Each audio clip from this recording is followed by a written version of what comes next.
আসসালামু আলাইকুম ভাই বোনেরা, আপনারা দেশ বিদেশে যেখান থেকে দেখতেছেন অবশ্যই আমার পরিবার থেকে সালাম নেবেন। আমি হাবিবা প্রতিদিনের মতো রান্না বান্না ব্লগ ভিডিও নিয়ে চলে আসলাম। এই তো আজকে সকালে আপনাদের সাথে বৃষ্টি দিয়ে শুরু করলাম। আলহামদুলিল্লাহ, অনেক দিন পর বৃষ্টি দেখা আর কি। সকাল সকাল বৃষ্টি, কয়েকদিন হলে মেঘলা মেঘলা আকাশ ছিল, আজকে হঠাৎ করে বৃষ্টি চলে আসলো। সাথে এই যে বৃষ্টির ভিতরে রান্না বান্না আর কি হজবরল, যেখানে ধুন্দুল ছিল, ধুন্দুল দিয়ে আমি রান্না করব। জমি থেকে নিয়ে আসা কিন্তু ধুন্দুল, তারপরে আলু মাছ দিয়ে ঝোল রান্না করব।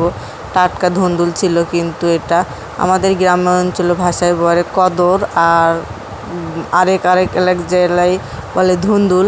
যেটাই হোক সেটা আমি রান্না করবো। যেখানে পেঁয়াজ মরিচ কেটে নিয়েছি, পাট শাকটাও আমি রান্না করবো, এই জন্য রসুনটাও কেটে নিয়েছি। নিয়ে যে আমি চুলার উপর আগে পাট শাকটা বসাই দিলাম।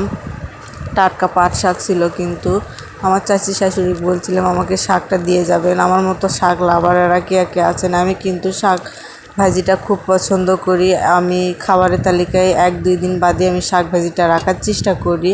এই তো আমি ভালোভাবে শাক ভাজিটা ওখানে ভাপ দেওয়ার জন্য চুলার বসাই দিলাম। আর এই ফাঁকে আমি হাত দিয়ে মেখে ধুন্দুলের ঝোল রান্না করবো। গাইস, এত ভালো লাগে আমার হাত দিয়ে মেখে ধুন্দুলের ঝোল রান্না করলে। এখানে পেঁয়াজ, কাঁচামরিচ, আদা রসুন বাটা, হলুদ, লবণ, গুঁড়ো মরিচ সামান্য করে, আর একটু জিরার গুঁড়ো দিয়ে দিচ্ছি।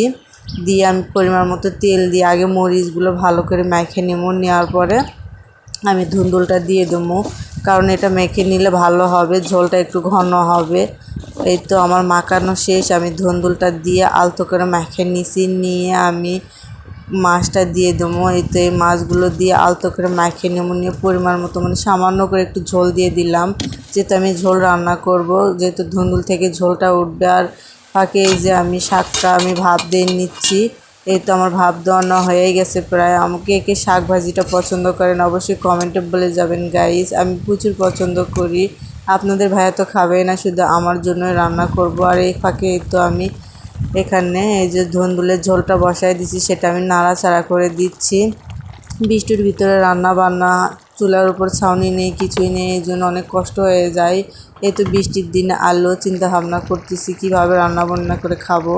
বাড়িওয়ালা বলতেছি, বাড়িওয়ালা সময় পাচ্ছে না, এই জন্য চুলার উপর চালটাও দিতে পারতেছে না। এই তো ধুন্দুলের ফাইনাল লুক, মাশাআল্লাহ খুব সুন্দর হয়েছে। কিন্তু এই যেখানে শাক বাগার দেওয়ার পালা, আমার শাকটা নামিয়ে নেওয়ার পরে যেখানে আমি চুলার উপর কড়াই বসায় পরিমাণ মতো তেল দিয়ে দিছি। আমার রান্না বান্না আপনাদের কাছে কেমন লাগে ভাই বোনেরা? যদি ভালো লেগে থাকে অবশ্যই শুরুতে একটা লাইক দিয়ে পুরো ভিডিও কন্টিনিউ করে নেবেন। আর কমেন্ট করতে ভুলবেন না, আপনাদের একটা কমেন্ট অনেক মূল্যবান, আর লাইক তো অনেক অনেক মূল্যবান। এই তো আমি পেঁয়াজ আর মরিচ রসুন ভালো করে লাল লাল করে ভেজে নিচ্ছি।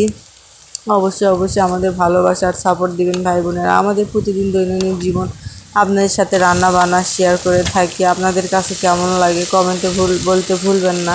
আপনারা যখন কমেন্ট করেন আমার খুব ভালো লাগে, যে আমার ভাই বোনেরা আমাকে ভালোবেসে, কত ভালোবেসে কমেন্ট করতেছে। এই তো আমার শাক ভাজিটা হয়ে গেছে। আজকের মতো আমি এখানেই বিদায় নিচ্ছি। সবাই ভালো থাকবেন, সুস্থ থাকবেন। কালকে অন্য কোনো ভিডিও নিয়ে চলে আসবো। সবাই ভালো থাকবেন। আল্লাহ হাফেজ।